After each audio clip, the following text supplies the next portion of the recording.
Hi viewers, I'm Phil and welcome to Forster's Outdoors. Today's video, I'm going to show you how I make bucktail spinners.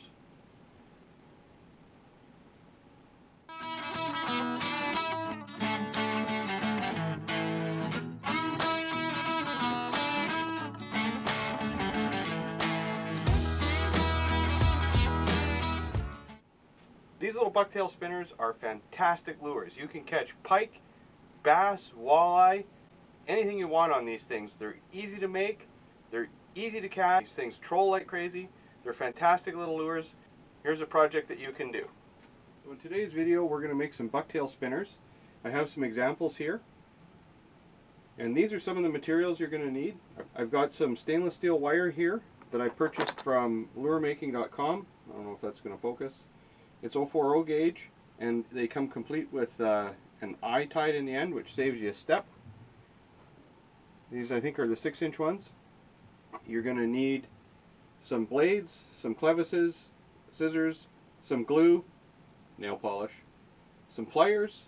It's handy to have a knife.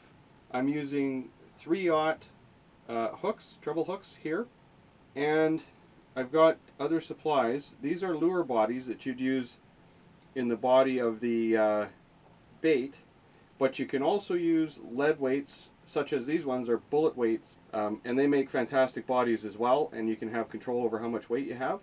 So I'm going to show you how to tie up the bucktail on the hooks and then how to assemble these lures.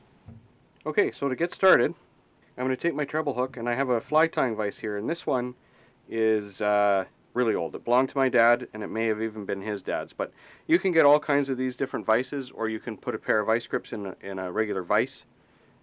There's many different ways to do this. This is a heavier duty vise. I like it for these bigger projects. So I'm going to put my hook in like so. Now the thread I'm using to tie these, I got a long time ago, and it's black thread. It's hard to see on camera, I guess. Don't know if I put my hand behind it, does that matter? It's a pretty sturdy thread, the thread I use. You can use any kind of fly tying thread. Want something stronger than sewing thread and not as big as a shoelace.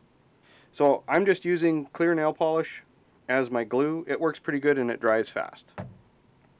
So I start out just with an overhand knot on my hook, and I do it about halfway up the shank. I'm going to do 2 colors on this one, so I want room to tie one color and then tie the next color over it, and then have room to finish this without getting up into the eye of the hook.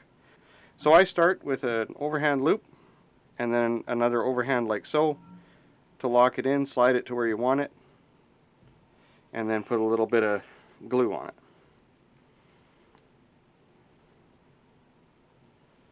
Like so. Trim off your tag end. So I'm going to be using bucktails. So these you can get from luremaking.com. You can get these at Cabela's. You can get these many different places. And they're just a bucktail that's been dyed. So what you do, I hope you'll be able to see this, is you take a little pinch of hair,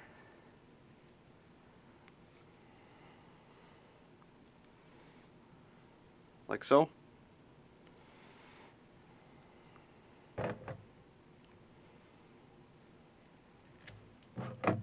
Cut it off. Now I find this to be a little bit long past the hook, so I'm going to take off, quarter of an inch or so, just to shorten it up so I'm not so far past the treble hook that you might start to miss hits. So I'm going to trim that off so that I'm a little bit shorter started, and I'll place this on the shank of the hook like so, and it's a matter of capturing it with a couple turns, pull it tight, and tie a couple overhand knots.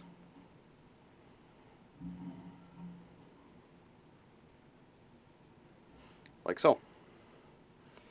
Hit it with some glue.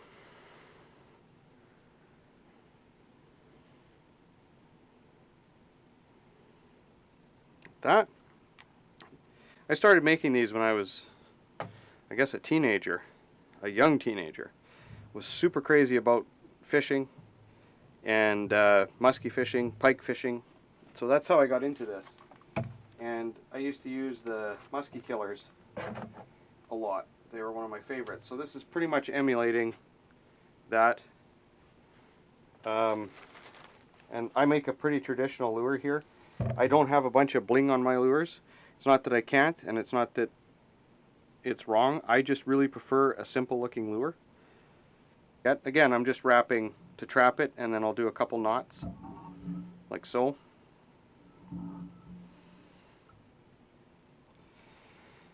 A little bit of glue like this, and you don't have to worry too much about it. The pressure that it's under when you start wrapping, it's going to dry right away, and this helps glue it all together. So basically I'm taking a patch of hair and I'm putting one in between each treble. Pretty simple. So I'll take it out, turn it one more time, get it in the clamp, and you can see there's a hollow spot here. So that's where the next bit of hair is going to go, and that will complete our yellow. It doesn't take a whole lot of hair to do a coverage on this, and sometimes less is more. I find the ones that you make with a great deal of hair on them can sometimes be really hard to unhook. Really hard to see the hook if they swallow it, but everybody has a preference. Okay, so again, I've cut it a little bit shorter, and we'll trap this on there just like we did the others, like so. A couple knots to lock it down. Pull it nice and tight. We'll add some glue. Now I like to, on these, put a couple layers of thread on here just for a little bit of armor plating, so to speak. Helps with a little bit of the longevity. So I'll go around a few times to build up a bit of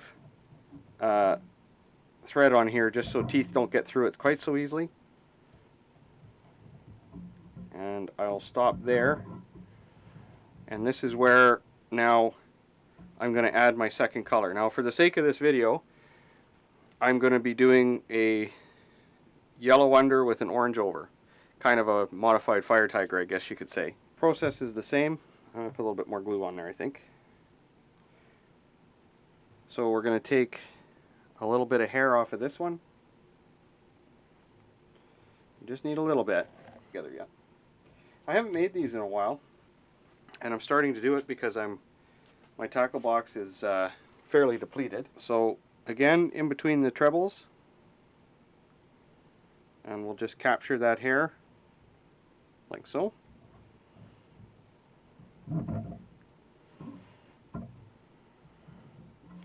Tie our knots.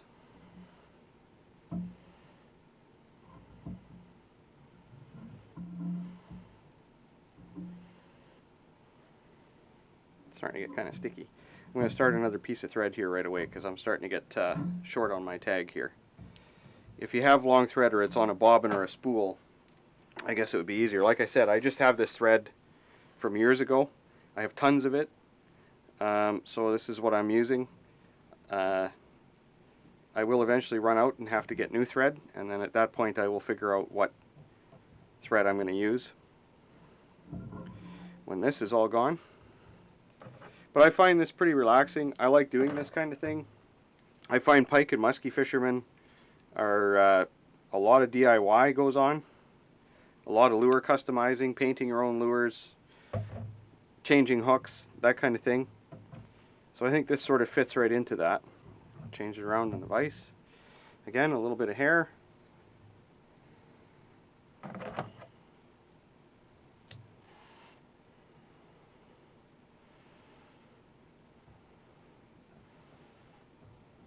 Sometimes it wants to do that. It'll want to slide on you. You just have to try and catch it. Get around it a couple times. Then you can put some pressure on it. Put on your knots. Like so. It is kind of slippery, so you know your thread will occasionally slide like that. Just back it up, start again, no big deal.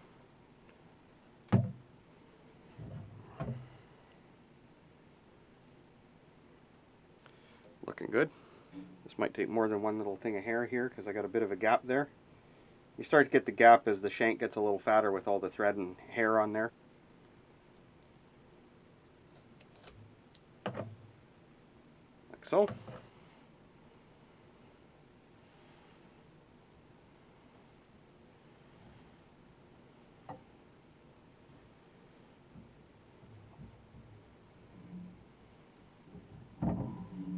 Like so.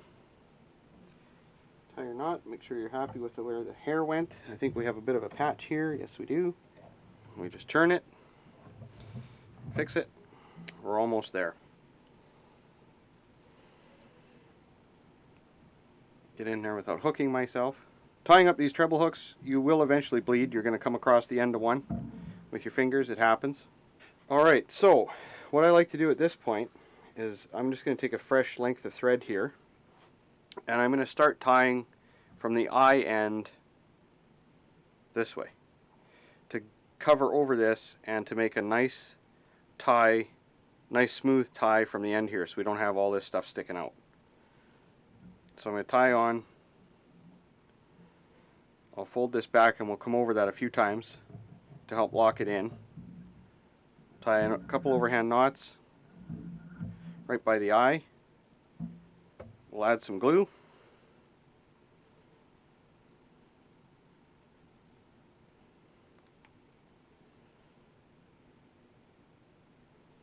So, I'm going to cut my tag off. Like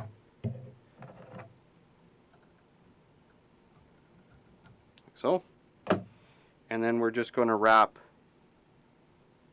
over this. I hope that makes sense. Give yourself a knot every so often so it doesn't unravel if it gets cut.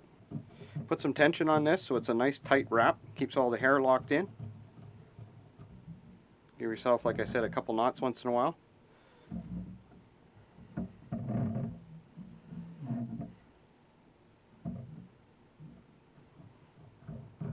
And that helps keep it all nice and armored and a nice smooth transition to the front. Trim it.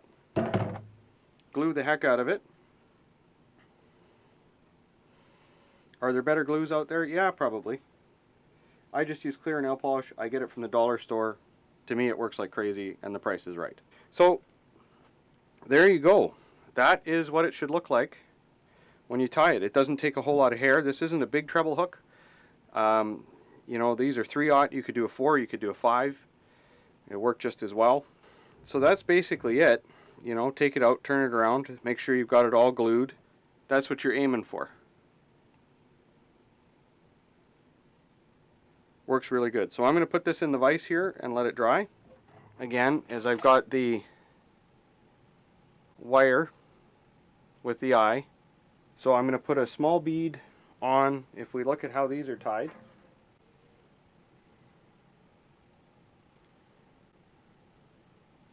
I've got a small bead on the front, the clevis, a little metal bead, nicer bearing, a couple plastic beads, and then whatever lure body you're using. I'm going to put a bead on there. Then I'm going to take a stirrup clevis, and I'm going to start that on the wire shaft,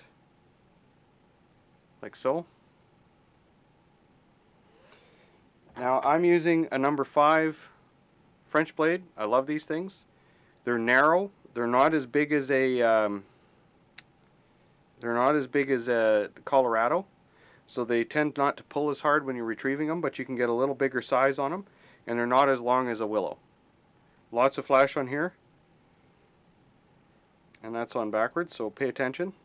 Any ones you put together backwards, those are the ones you give to your friends so that you have an advantage, right?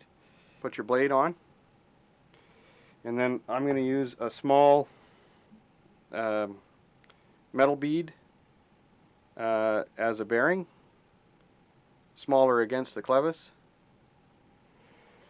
Then I'm going to use 3 of these, I think they're 1/8 beads.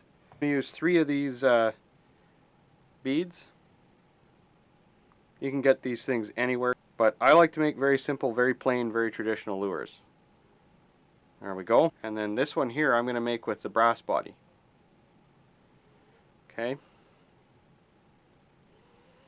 Goes on like that. What I've got here is a classic piece of 2x4 with a nail in it. And this is what I'm going to use to form the end eye to tie this together. And it's important when you do this step, you don't forget to put the hook on. If you forget to put the hook on, put it on with a snap ring, that's fine.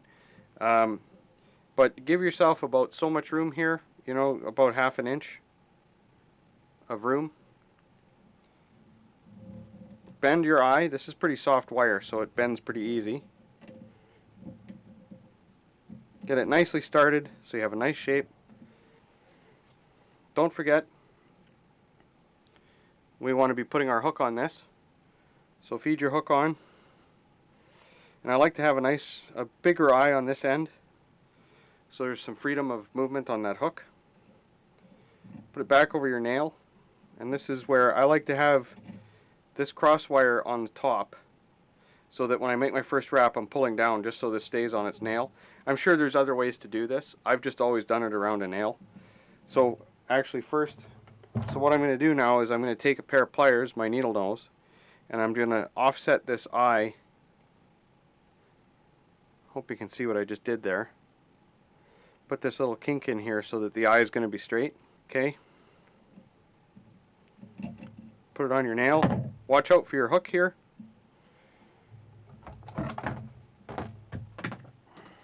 And then I just take this wire under and over so that you get a nice turn on that eye. You can see that. That's all you really need. You can wind it a few times if you want, but the reality is that's not coming undone. You will break a hook before you pull that undone. Then all you do is trim off your excess here. Very traditional style. And they work like crazy, these things. You make a pile of these in an evening, and they last quite a long time. So very simple to do. Alright, so I hope you enjoyed today's episode of Forster's Outdoors, and you have a little idea of how maybe you could be making your own lures for pike, even muskies, bass. You know, experiment out there. These things are super easy to make, they look fantastic, and they work like crazy. If you like what you see, please hit the subscribe button. Alright, so thank you guys for watching. I hope you enjoyed today's video on how to make some simple spinner bucktails.